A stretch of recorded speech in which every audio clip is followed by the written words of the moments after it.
Welcome back to A Clock in the Journal, where we unravel the most intriguing mysteries from the golden age of detective fiction.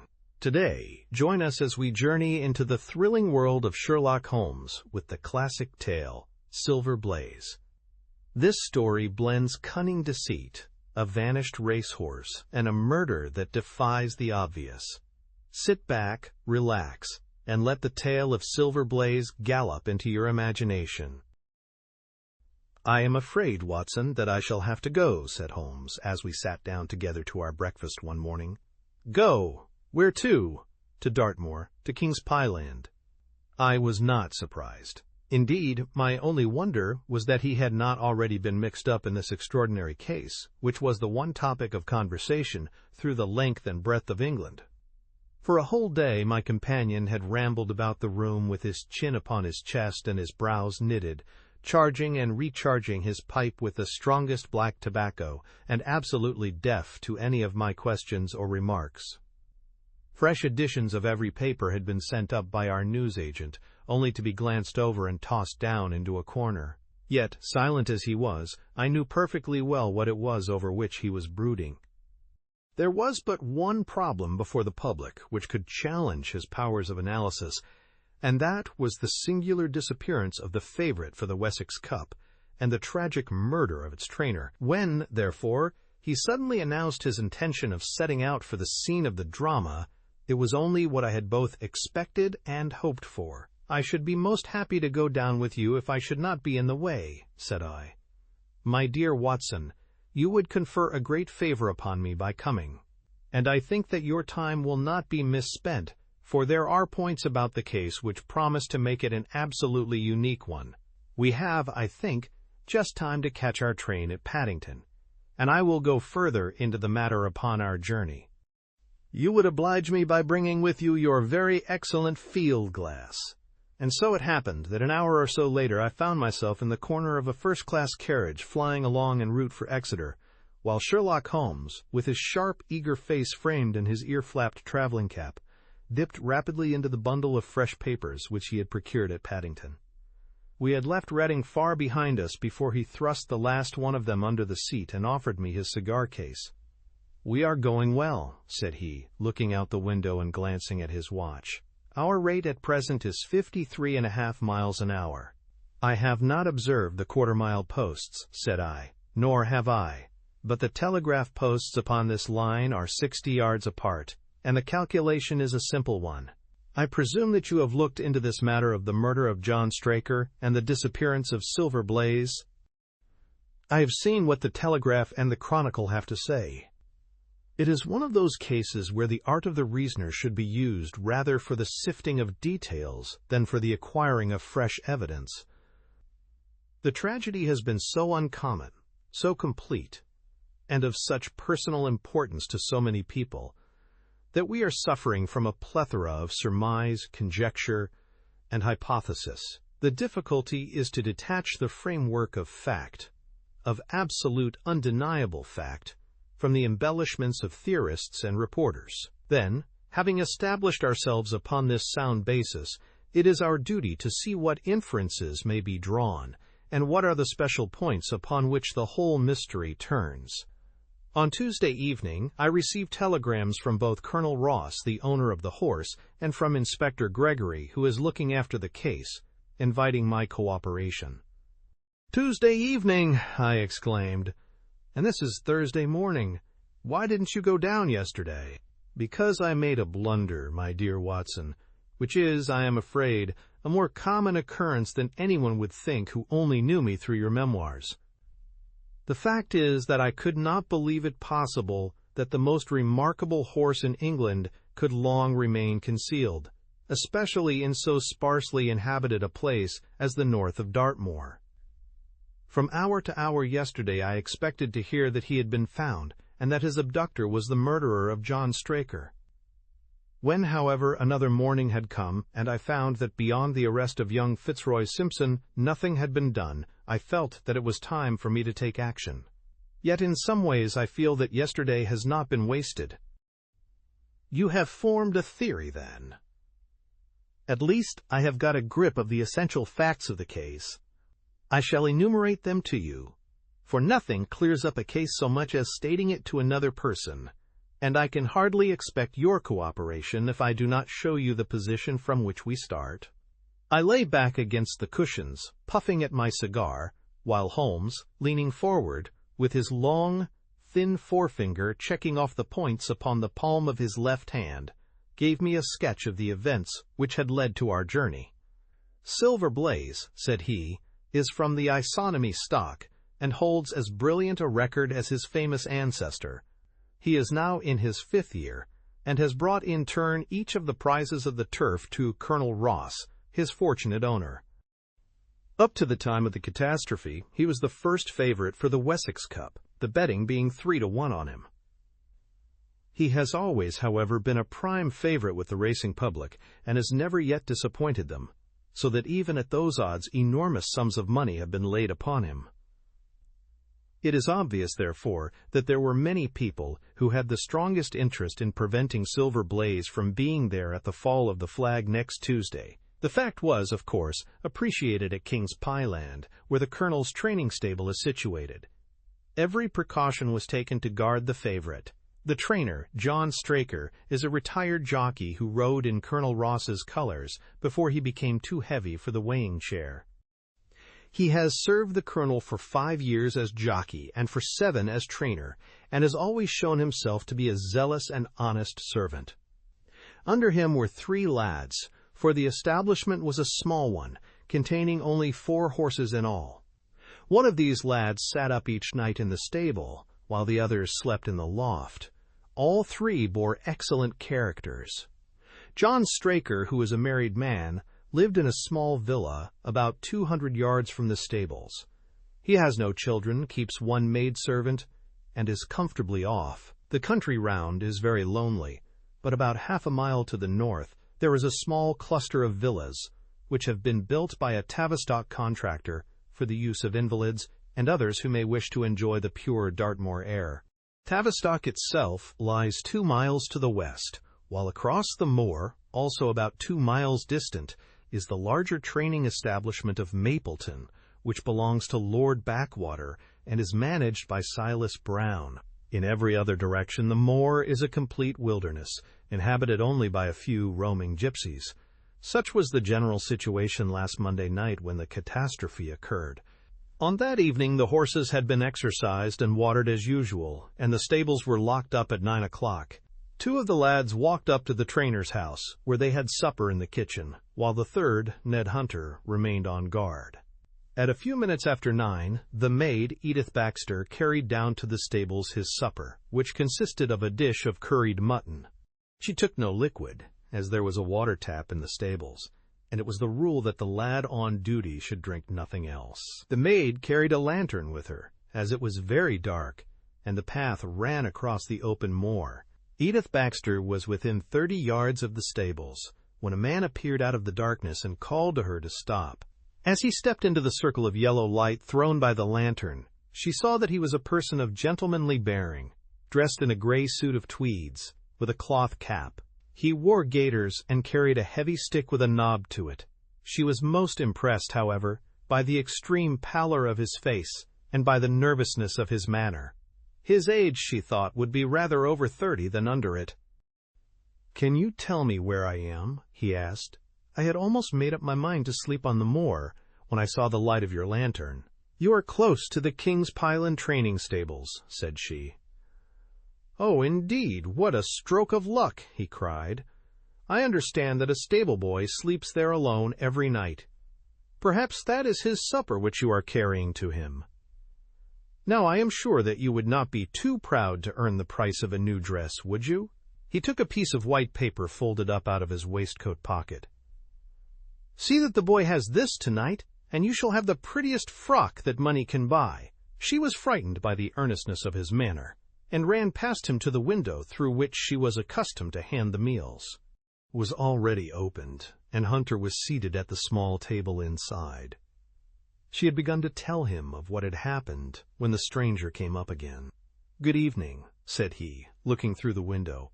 "I wanted to have a word with you." The girl has sworn that as he spoke, she noticed the corner of the little paper packet protruding from his closed hand.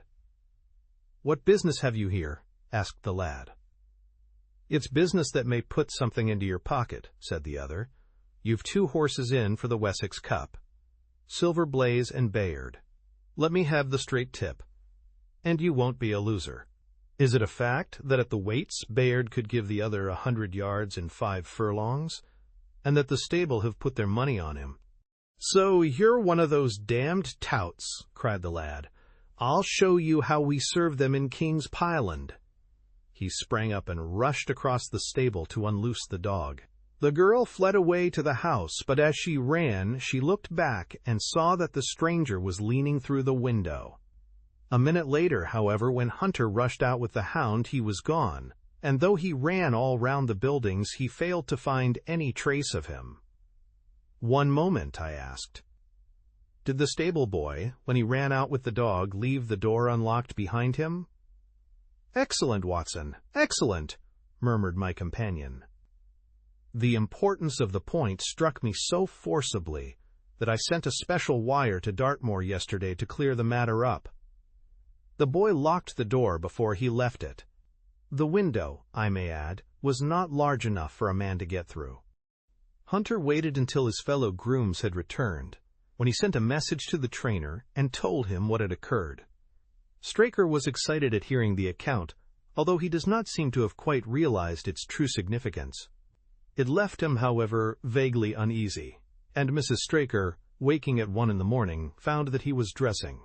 In reply to her inquiries, he said that he could not sleep on account of his anxiety about the horses, and that he intended to walk down to the stables to see that all was well.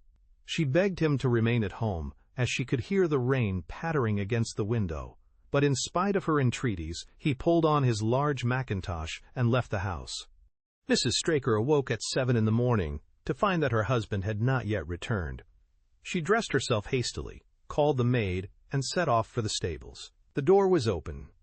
Inside, huddled together upon a chair, Hunter was sunk in a state of absolute stupor. The favorite's stall was empty, and there were no signs of his trainer. The 2 lads who slept in the chaff-cutting loft above the harness room were quickly aroused. They had heard nothing during the night, for they are both sound sleepers. Hunter was obviously under the influence of some powerful drug, and as no sense could be got out of him, he was left to sleep it off while the 2 lads and the 2 women ran out in search of the absentees. They still had hopes that the trainer had for some reason taken out the horse for early exercise, but on ascending the knoll near the house, from which all the neighboring moors were visible, they not only could see no signs of the missing favorite, but they perceived something which warned them that they were in the presence of a tragedy. About a quarter of a mile from the stables, John Straker's overcoat was flapping from a furze bush. Immediately beyond there was a bowl-shaped depression in the moor, and at the bottom of this was found the dead body of the unfortunate trainer. His head had been shattered by a savage blow from some heavy weapon, and he was wounded on the thigh, where there was a long, clean cut, inflicted evidently by some very sharp instrument.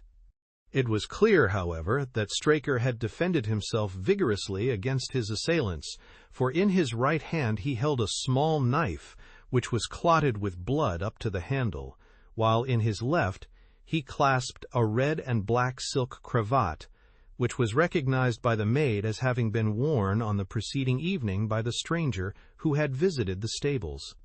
Hunter, on recovering from his stupor, was also quite positive as to the ownership of the cravat. He was equally certain that the same stranger had, while standing at the window, drugged his curried mutton, and so deprived the stables of their watchman. As to the missing horse, there were abundant proofs in the mud which lay at the bottom of the fatal hollow that he had been there at the time of the struggle.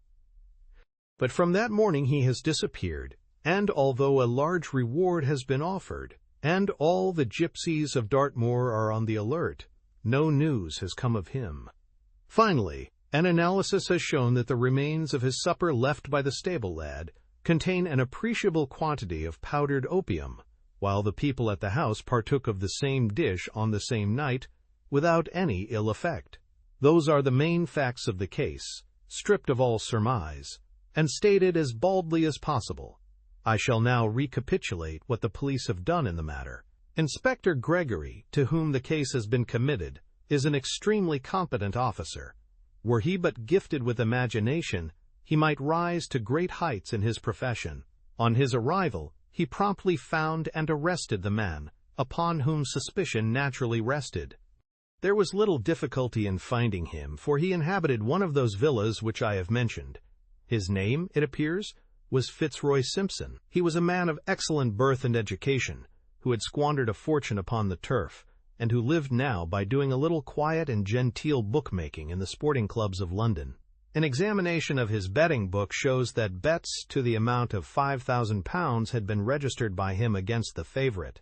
On being arrested, he volunteered the statement that he had come down to Dartmoor in the hope of getting some information about the King's Pyland horses, and also about Desborough, the second favourite, which was in charge of Silas Brown at the Mapleton stables.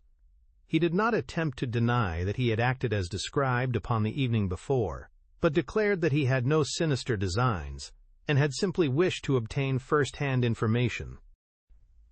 When confronted with his cravat, he turned very pale, and was utterly unable to account for its presence in the hand of the murdered man.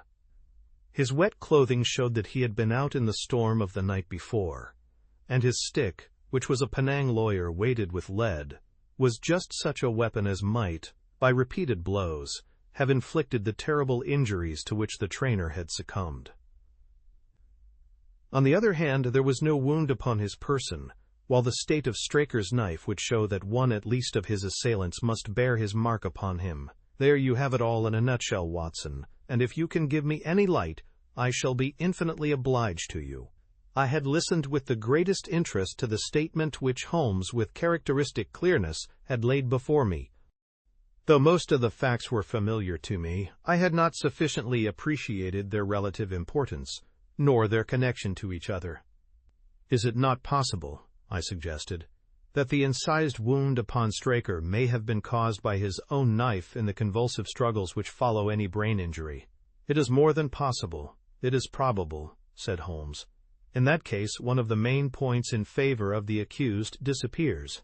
"And yet," said I, "even now I fail to understand what the theory of the police can be."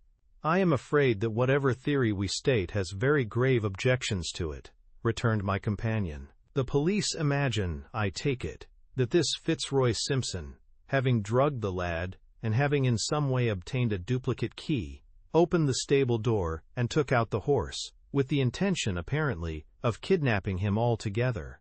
His bridle is missing, so that Simpson must have put this on. Then, having left the door open behind him, he was leading the horse away over the moor, when he was either met or overtaken by the trainer. A row naturally ensued. Simpson beat out the trainer's brains with his heavy stick, without receiving any injury from the small knife which Straker used in self-defense.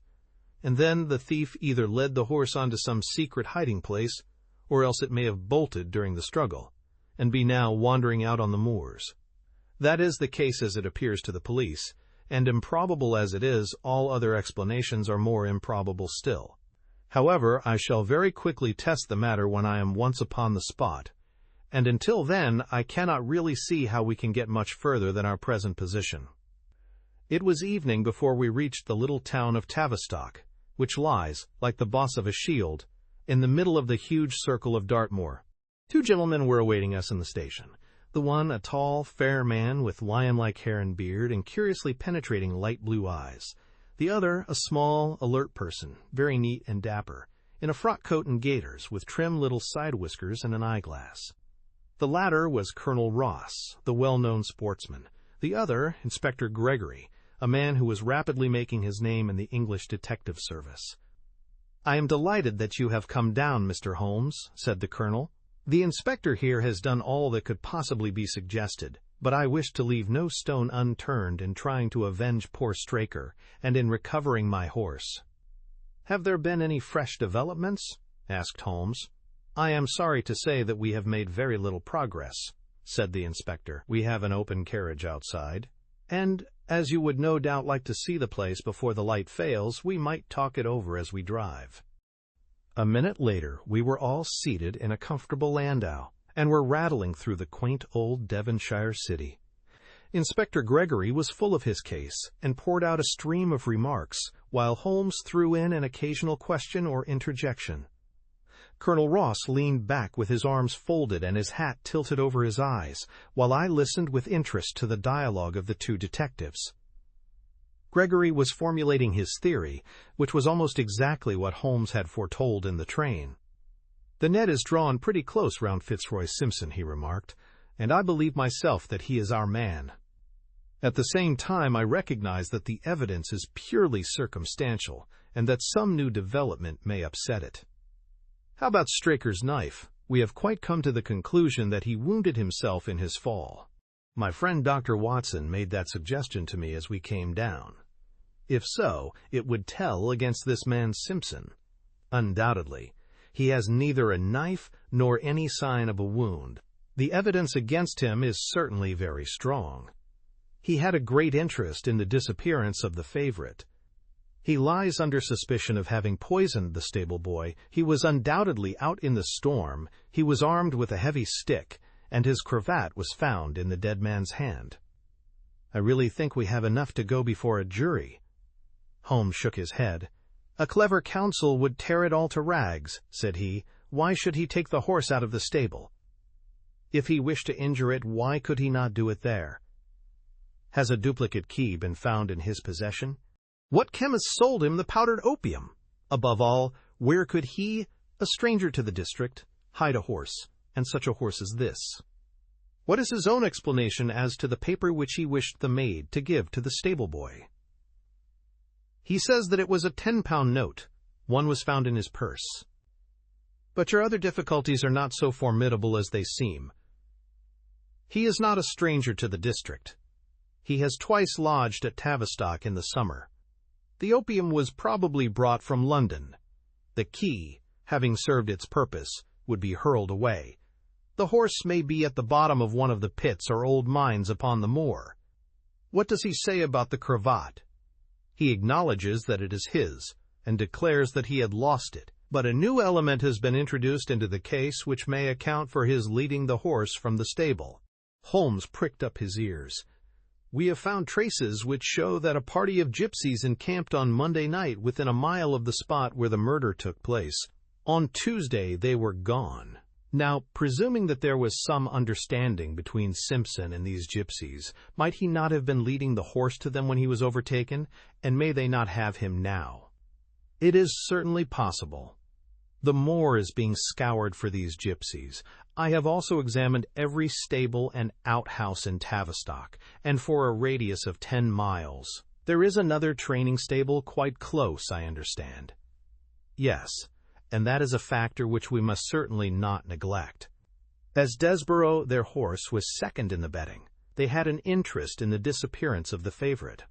Silas Brown, the trainer, is known to have had large bets upon the event, and he was no friend to poor Straker. We have, however, examined the stables, and there is nothing to connect him with the affair." "And nothing to connect this man Simpson with the interests of the Mapleton stables?" "Nothing at all." Holmes leaned back in the carriage, and the conversation ceased. A few minutes later our driver pulled up at a neat little red brick villa with overhanging eaves which stood by the road. Some distance off, across a paddock, lay a long gray-tiled outbuilding. In every other direction the low curves of the moor, bronze-colored from the fading ferns, stretched away to the skyline, broken only by the steeples of Tavistock, and by a cluster of houses away to the westward which marked the Mapleton stables. We all sprang out with the exception of Holmes, who continued to lean back with his eyes fixed upon the sky in front of him, entirely absorbed in his own thoughts. It was only when I touched his arm that he roused himself with a violent start and stepped out of the carriage. "Excuse me," said he, turning to Colonel Ross, who had looked at him in some surprise. "I was daydreaming." There was a gleam in his eyes and a suppressed excitement in his manner which convinced me, used as I was to his ways, that his hand was upon a clue, though I could not imagine where he had found it. "Perhaps you would prefer at once to go on to the scene of the crime, Mr. Holmes," said Gregory. "I think that I should prefer to stay here a little and go into one or two questions of detail. Straker was brought back here, I presume?" "Yes, he lies upstairs. The inquest is tomorrow." "He has been in your service some years, Colonel Ross?" I have always found him an excellent servant." "I presume that you made an inventory of what he had in his pockets at the time of his death, Inspector?" "I have the things themselves in the sitting-room, if you would care to see them." "I should be very glad." We all filed into the front room and sat round the central table while the inspector unlocked a square tin box and laid a small heap of things before us.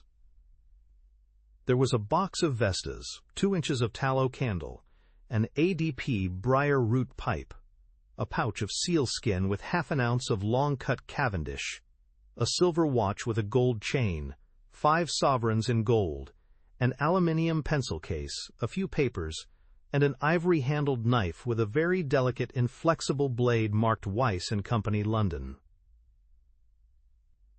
"This is a very singular knife," said Holmes, lifting it up and examining it minutely.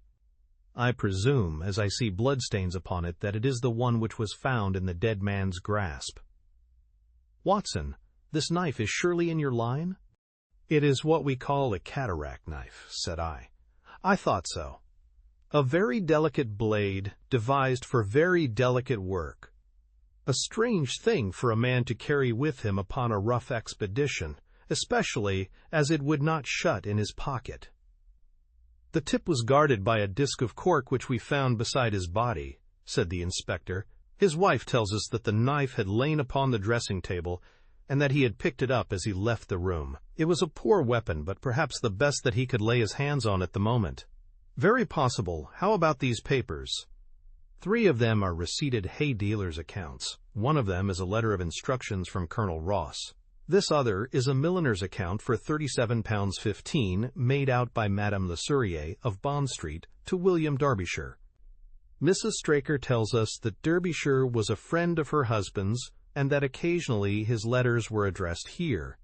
"Madame Derbyshire had somewhat expensive tastes," remarked Holmes, glancing down the account. 22 guineas is rather heavy for a single costume.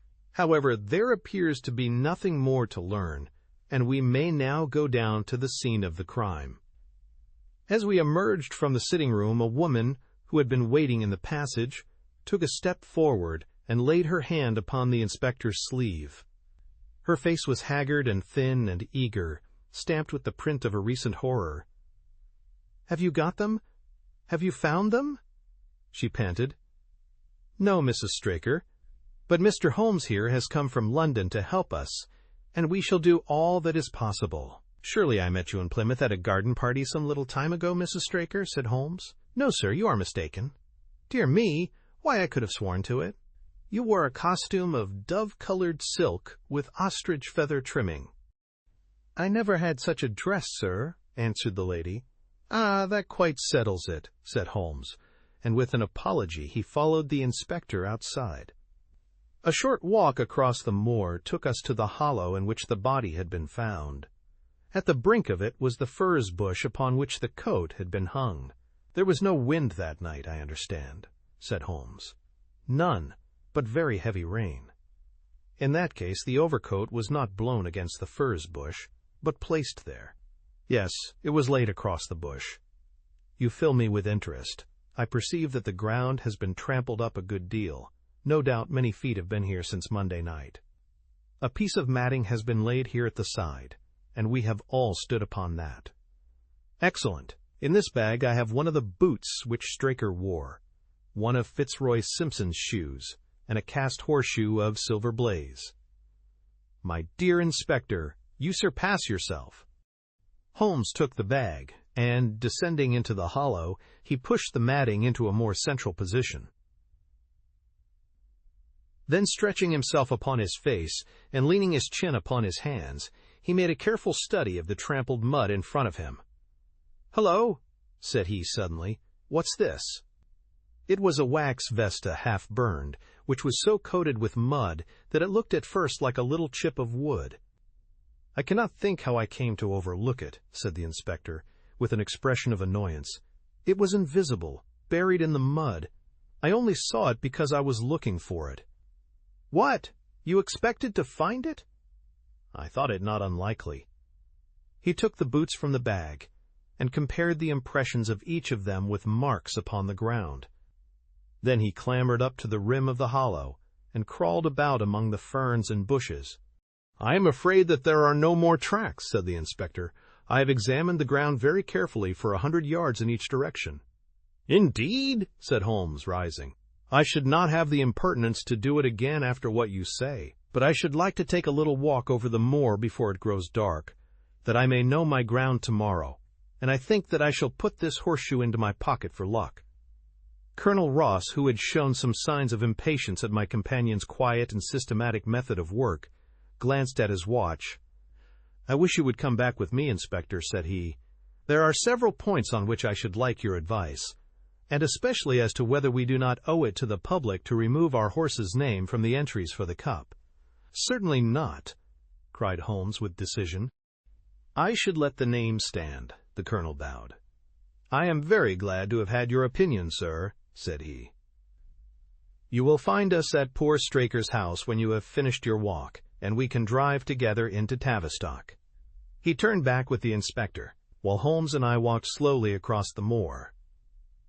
The sun was beginning to sink behind the stables of Mapleton, and the long, sloping plain in front of us was tinged with gold, deepening into rich, ruddy browns where the faded ferns and brambles caught the evening light.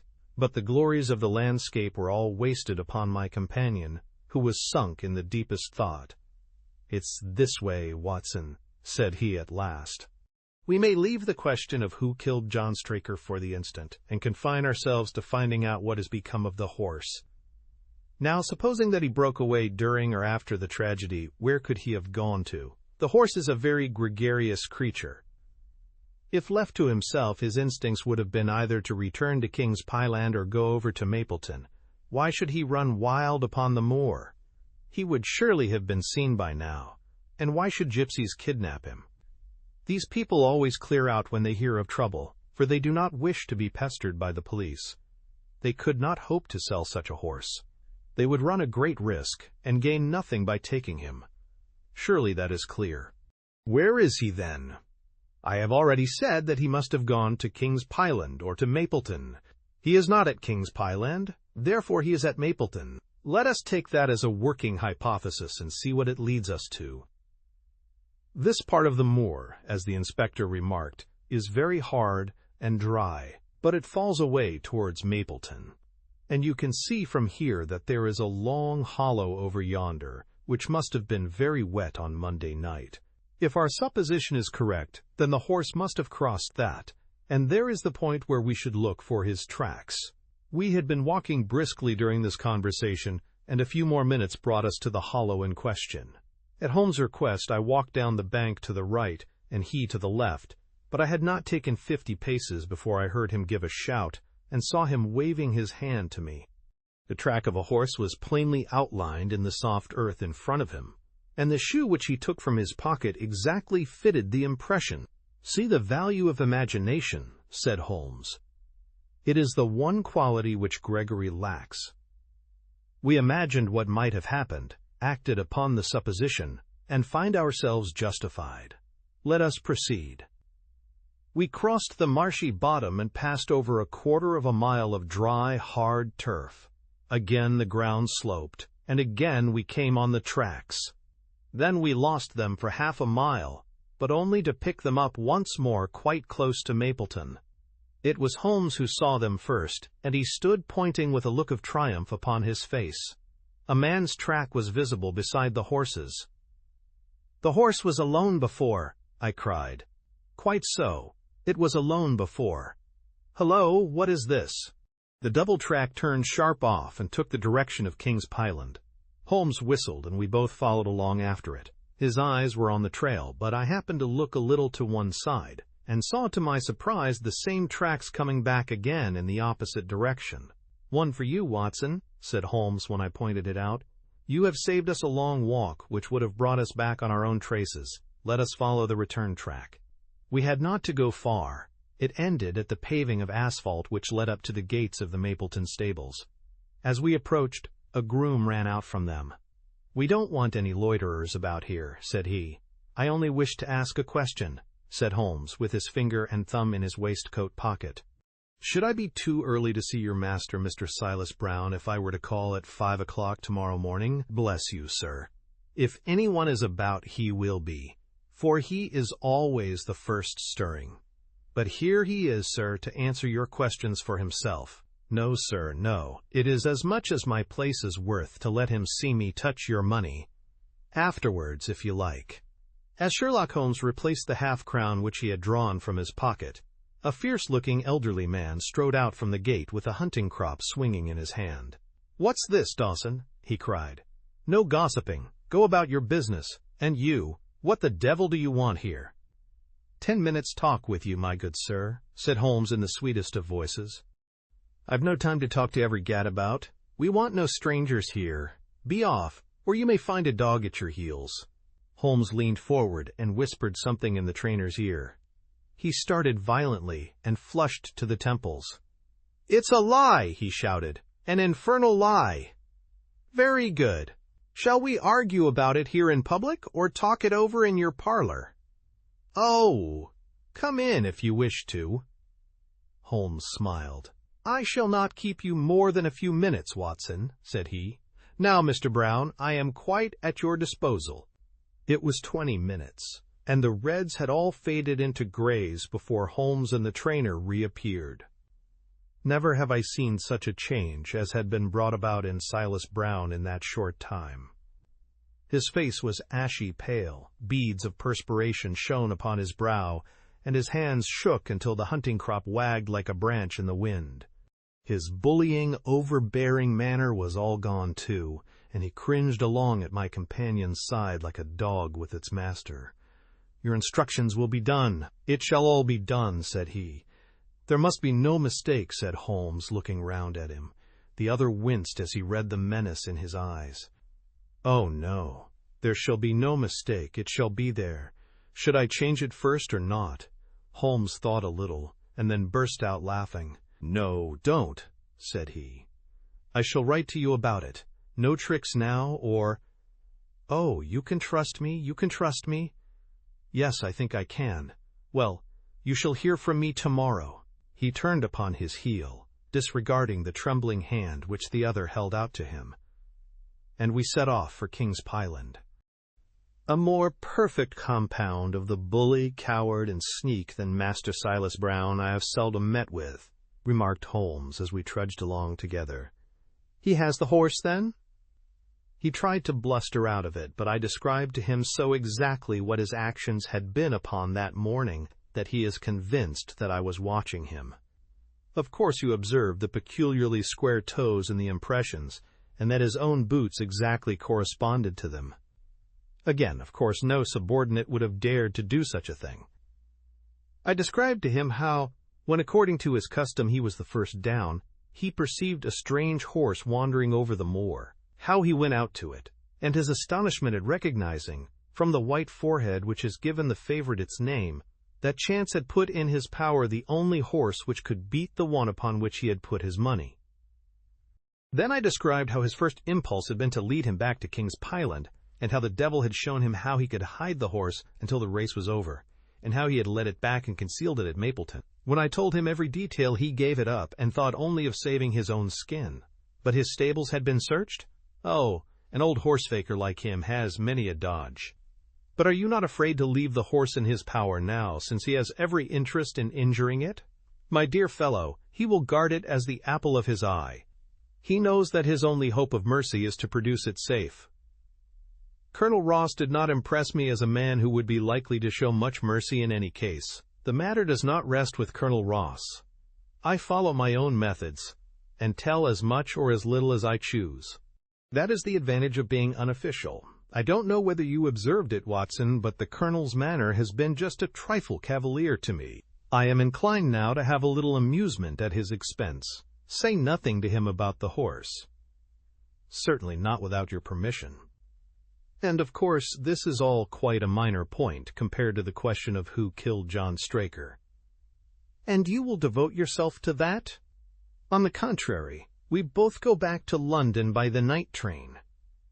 I was thunderstruck by my friend's words. We had only been a few hours in Devonshire, and that he should give up an investigation which he had begun so brilliantly was quite incomprehensible to me. Not a word more could I draw from him until we were back at the trainer's house. The colonel and the inspector were awaiting us in the parlor. "My friend and I returned to town by the night express," said Holmes. "We have had a charming little breath of your beautiful Dartmoor air." The inspector opened his eyes, and the colonel's lip curled in a sneer. "So you despair of arresting the murderer of poor Straker," said he. Holmes shrugged his shoulders. "There are certainly grave difficulties in the way," said he.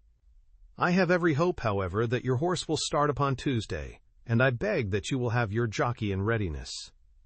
Might I ask for a photograph of Mr. John Straker?" The inspector took one from an envelope and handed it to him. "My dear Gregory, you anticipate all my wants. If I might ask you to wait here for an instant, I have a question which I should like to put to the maid."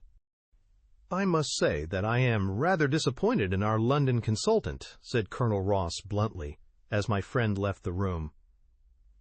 "I do not see that we are any further than when he came." "At least you have his assurance that your horse will run," said I. "Yes, I have his assurance," said the colonel, with a shrug of his shoulders. "I should prefer to have the horse." I was about to make some reply in defense of my friend when he entered the room again. "Now, gentlemen," said he, "I am quite ready for Tavistock." As we stepped into the carriage, one of the stable lads held the door open for us. A sudden idea seemed to occur to Holmes, for he leaned forward and touched the lad upon the sleeve. "You have a few sheep in the paddock," he said. "Who attends to them?" "I do, sir." "Have you noticed anything amiss with them of late?" "Well, sir, not of much account, but 3 of them have gone lame, sir." I could see that Holmes was extremely pleased, for he chuckled and rubbed his hands together. "A long shot, Watson, a very long shot," said he, pinching my arm. "Gregory, let me recommend to your attention this singular epidemic among the sheep. Drive on, coachman." Colonel Ross still wore an expression which showed the poor opinion which he had formed of my companion's ability, but I saw by the inspector's face that his attention had been keenly aroused. "You consider that to be important?" he asked. "Exceedingly so." "Is there any point to which you would wish to draw my attention?" "To the curious incident of the dog in the night time." "The dog did nothing in the night time." "That was the curious incident," remarked Sherlock Holmes.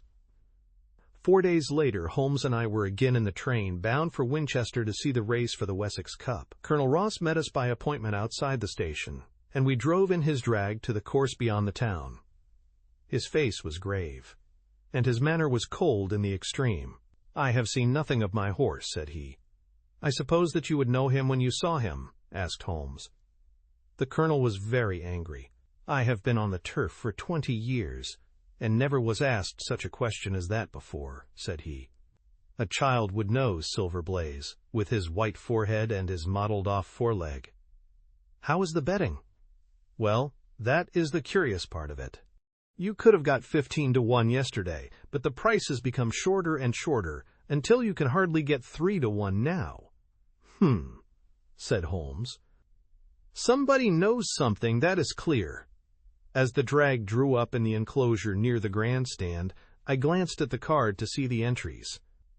It ran, "Wessex Plate, 50 SOVs each H, featuring with 1,000 SOVs added for 4 and 5-year-olds. Second, £300. Third, £200. New course, 1 mile and 5 furlongs. 1.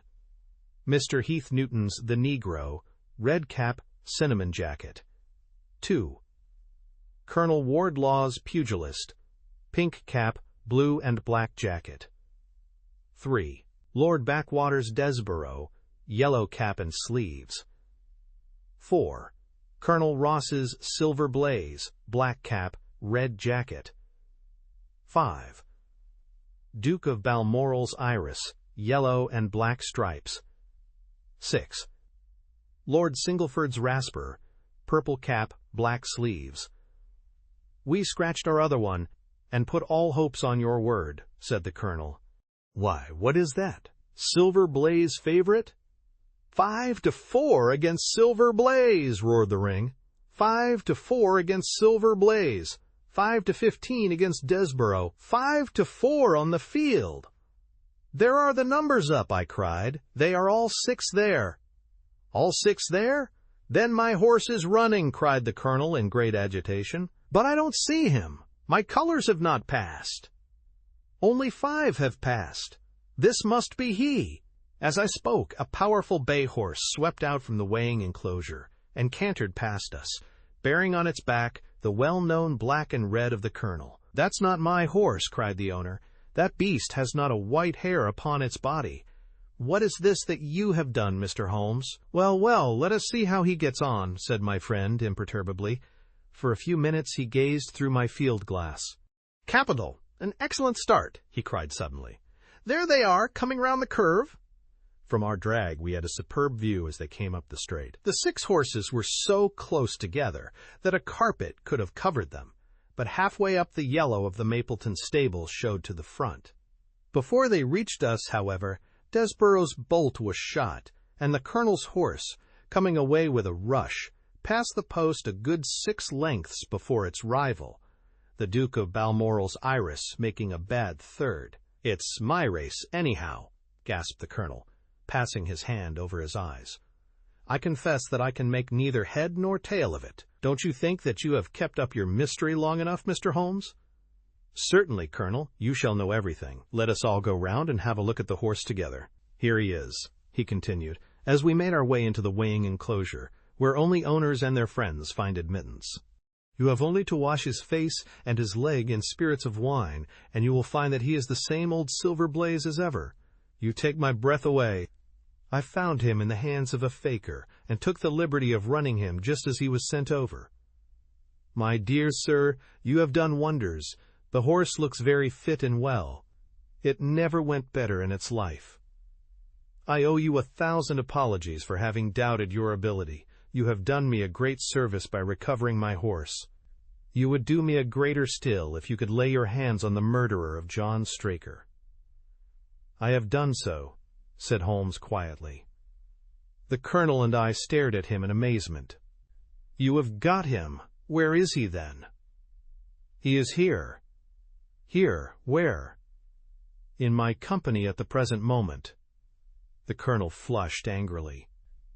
I quite recognize that I am under obligations to you, Mr. Holmes, said he, but I must regard what you have just said as either a very bad joke or an insult.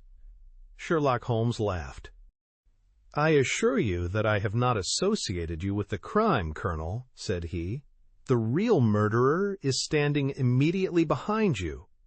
He stepped past and laid his hand upon the glossy neck of the thoroughbred.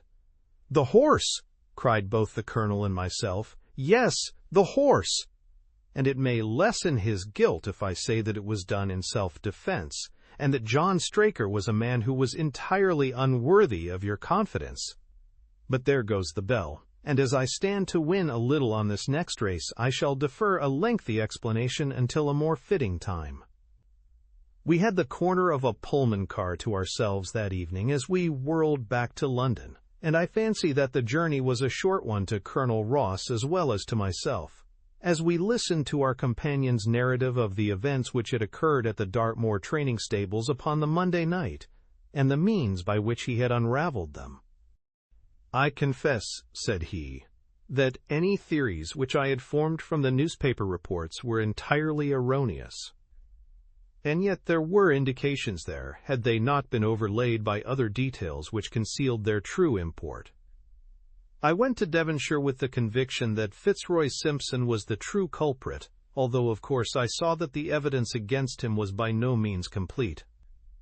It was while I was in the carriage, just as we reached the trainer's house, that the immense significance of the curried mutton occurred to me. You may remember that I was distrait, and remained sitting after you had all alighted. I was marveling in my own mind how I could possibly have overlooked so obvious a clue. I confess, said the colonel, that even now I cannot see how it helps us. It was the first link in my chain of reasoning. Powdered opium is by no means tasteless. The flavor is not disagreeable, but it is perceptible. Were it mixed with any ordinary dish, the eater would undoubtedly detect it, and would probably eat no more. A curry was exactly the medium which would disguise this taste.